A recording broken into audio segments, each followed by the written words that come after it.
You won't believe the dodgy setup in this one, mate. The very first Bond film, Dr. No kicking off the whole franchise.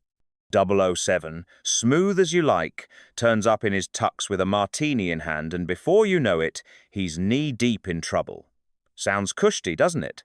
Let's break this one down proper. So, it all kicks off in Jamaica. A British agent goes missing, probably went out for a cheeky rum and never came back, if you ask me. But no, it's serious business.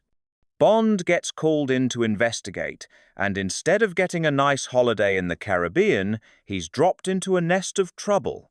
That's what you get with a government job, eh? Plenty of stress, never a day off. First thing, Bond's sniffing about like a bloodhound. He meets this local fellow, quarrel handy bloke, helps him navigate the place. And then there's Felix Leiter from the CIA.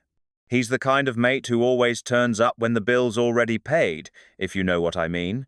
Together, they start poking around to see who's behind this mess. Now, Bond's style is a bit different to most.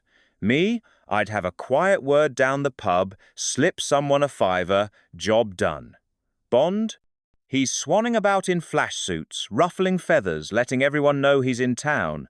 Subtlety clearly isn't his strong point. Still, it works, because he uncovers a trail that leads him to this mysterious Dr. No. Before we get to that nutter, let's talk about the scenery.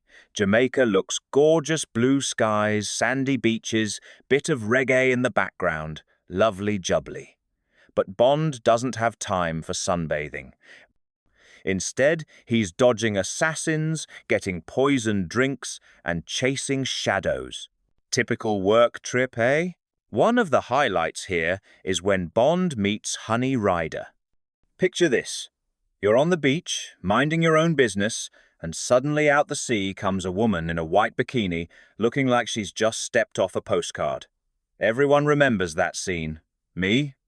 If I walked out the sea, I'd have seaweed round my neck and a crab hanging off my ear.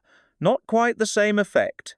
But Bond, he plays it cool, gives her that eyebrow raise, and boom, she's part of the adventure. Now let's get to the villain of the piece, Dr. No. Bloke's got more money than sense and lives in a shiny lair on his private island. He's got these metal hands, right? Like some dodgy kitchen blender. If you shook his hand, you'd probably lose a few fingers.